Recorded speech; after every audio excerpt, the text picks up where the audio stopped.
সবাই জানি যে ইসলাম সিলমুন থেকে আসছে, এটা আত্মসমর্পণ করা, একটা আত্মসমর্পণ করে শান্তি, এটা আত্মসমর্পণ, এটা হচ্ছে ব্যাপার।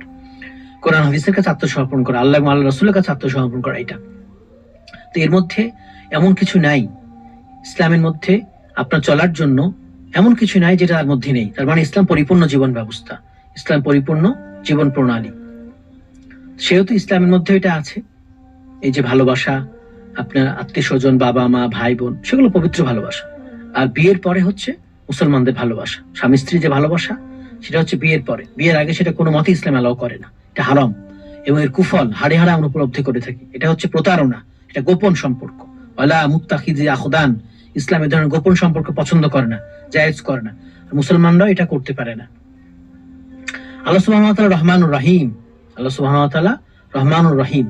মুসলমানদের মধ্যে স্বামী স্ত্রী খুব শান্তির মধ্যে থাকে, অভাবিত ভাবনার বাইরে শান্তির মধ্যে থাকে, ভালোবাসার মধ্যে বন্ধনে আবদ্ধ থাকে।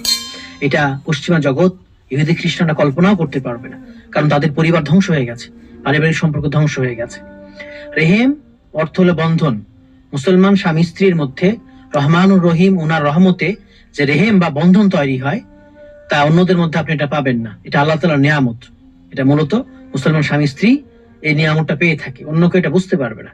এখন যার উপর যার নিয়ামত আসছে, অন্য কেউ তো সেই নিয়ামত বুঝবে না, বললে তো বুঝবে না।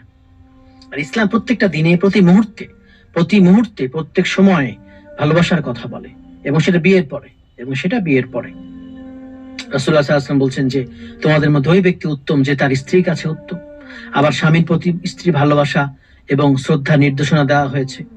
আল্লাহ তাআলা ছাড়া তিনি যদি অন্য কাউকে সিজদা করতে বলতেন বা জায়েজ হতো, তাহলে স্ত্রীদের বলা হতো স্বামীকে সিজদা করার জন্য। স্বামীর মর্যাদা কতখানি এখানে দেওয়া হয়েছে। যেহেতু জায়েজ নেই, সেটা সিজদা করা লাগবে না। সব সময় স্ত্রীদের সাথে হাসি মুখে কথা বলা, স্ত্রীর দিকে দয়ার দৃষ্টিতে তাকানো, স্ত্রী কাজে সাহায্য করার জন্য, স্ত্রীকে ক্ষমা করার জন্য, স্ত্রীকে সম্মান দেওয়ার জন্য বিশেষভাবে ইসলাম বলেছে। অন্যদিকে স্বামীর খেদমত, সম্মান, তার কথা অনুযায়ী চলার জন্য স্ত্রীদের বিশেষ নির্দেশ দেওয়া হয়েছে। মুসলমান স্বামী স্ত্রীর মধ্যে ইসলামী আদর্শের কারণে যে অগাধ মুহাব্বত, ভালোবাসা থাকে, তা অন্যরা কেউ পাবে না, পশ্চিমারা কল্পনাই করতে পারে না। একটা হাদিসে আসছে যে রাসূলুল্লাহ সাল্লাল্লাহু আলাইহি ওয়াসাল্লাম খায়বার যাত্রায় মূর্তি পূজকদের একটি গাছ অতিক্রম করলেন। তাদের নিকটে একটা গাছ ছিল, জাতু আনওয়াত, এর উপর তীর টানিয়ে রাখা হতো। এ দেখে কতক সাহাবী বললেন, হে আল্লাহর রাসূল, আমাদের জন্য একটা জাতু আনওয়াত নির্ধারণ করেন, এরকম গাছ নির্ধারণ করেন। রাসূলুল্লাহ সাল্লাল্লাহু আলাইহি ওয়াসাল্লাম ক্ষোভ প্রকাশ করলেন, সুবহানাল্লাহ, এ তো মুসা আলাইহিস সালামের জাতির মতো কথা। আমাদের জন্য একজন প্রভু তৈরি করে দেন, তাদের প্রভু নেই। আমি নিশ্চিত, আমি আল্লাহর কসম করে বলছি, তোমরা পূর্ববর্তীদের আচার অনুষ্ঠানের অন্ধ অনুসরণ করবে, অন্ধ অনুকরণ করবে। এটা রাসূলুল্লাহ সাল্লাল্লাহু আলাইহি ওয়াসাল্লাম বলেছেন। এটা মিশকাতের মধ্যে পাবেন, 5408 নম্বর হাদিস, 5408 নম্বর হাদিস। আরেকটা হাদিসে আছে, এটা আমরা কালকেও বলছিলাম, যে যে জাতির অনুকরণ করবে সে ব্যক্তি সে জাতিরই একজন হবে, যে যে জাতির অনুকরণ করবে সে সে জাতিরই একজন হবে। সুনান আবু দাউদ 4031। আর আরেকটা বিষয়, মানুষের অন্তর কিন্তু অনুকরণ প্রিয়। হ্যাঁ, মানুষের অন্তর অনুকরণ প্রিয়। আর ইসলামী দৃষ্টিকোণ বিচারে এটা গর্হিত হবে এবং নিন্দিত হবে, যেটা আমরা কথা বলছি। বিশেষ করে অনুকরণের বিষয় যদি আকীদা হয়, বিশ্বাস, ইবাদত, ধর্মীয় আলামত বিরোধী হয়, তাহলে তো এটা নিন্দিত, গর্হিত, বৈধ হবে না। আবার অনুকরণীয় ব্যক্তি হচ্ছে বিধর্মী, বিজাতি, এটা।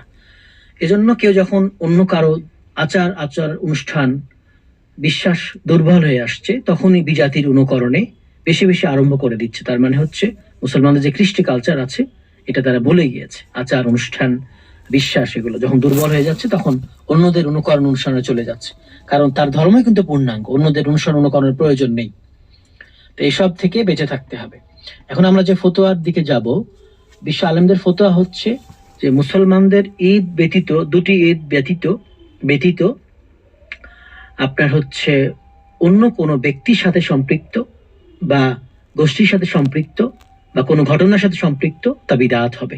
ঈদ দুটি ছাড়া অন্য কিছু আপনার এগুলো বিদআত হবে। যে কোনো উৎসব বা যে কোনো এটা ব্যক্তি হতে পারে, গোষ্ঠী অথবা ঘটনার সাথে, এবং মুসলমানদের পালন করা বৈধ হবে না।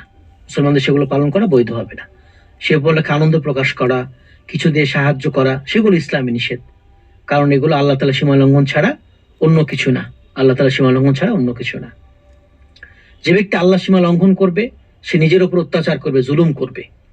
এ ধরনের কালচার বা অন্যদের অনুসরণের কল্পে গ্রহণ করা হলে অপরাধ আরো বেশি মারাত্মক হবে। কারণ এর মাধ্যমে তার সাদৃশ্যতা গ্রহণ করা এবং তাদেরকে এক ধরনের বন্ধু বানানো হয়। অথচ রাসূলুল্লাহ সাল্লাল্লাহু আলাইহি ওয়াসাল্লাম এটা নিষেধ করেছেন, যেটা আমরা বলছিলাম, মান তাশাব্বাহা বিকওমিন ফাহুয়া মিনহুম।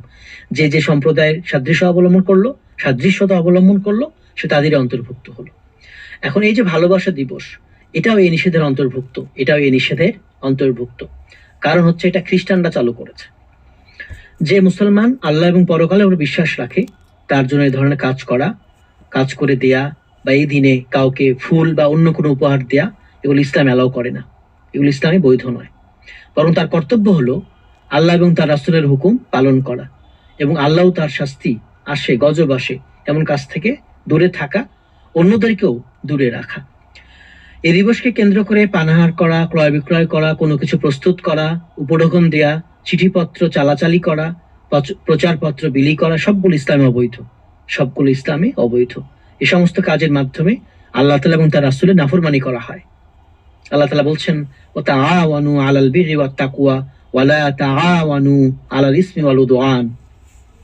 সৎকর্ম এবং আল্লাহ ভীতি কাজে তোমরা একে অপরকে সাহায্য করো, পাপের কাজে, সীমা লঙ্ঘনের কাজে একে অপরকে সাহায্য করো না। আল কোরআন সূরা মাইদা আয়াত নম্বর 2। তাহলে স্পষ্ট হয়ে গেছে এই সংক্রান্ত যে কোনো জিনিস সবকিছু ইসলামে অবৈধ। কারণ এটা হচ্ছে আল্লাহ এবং আল্লাহ রাসূলের অবাধ্যতা করা হয়, নাফরমানি করা হয়। দ্বিতীয়ত হচ্ছে এটা ইসলাম অ্যালাউ করে না অশ্লীলতার কারণে, বেলাল্লাহ বেহাপনার কারণে। তৃতীয়ত হচ্ছে এটা খ্রিস্টান অন্যরা চালু করেছে, তাদের ধর্ম এটা বৈধ না, আমাদের ধর্ম এটা বৈধ না। এটা একটা ব্যক্তি বিশেষের কারণে তৈরি হয়েছে এবং নৈতিক অবক্ষয় থেকে এটা তৈরি হয়েছে। তো এসব থেকে বেঁচে থাকতে হবে, এসব থেকে আমাদের মুসলমান সব বেঁচে থাকতে হবে, যে কোনো বয়সের, ছোট বড়, যুবক, শিশু, কিশোর, সবাইকে বেঁচে থাকতে হবে।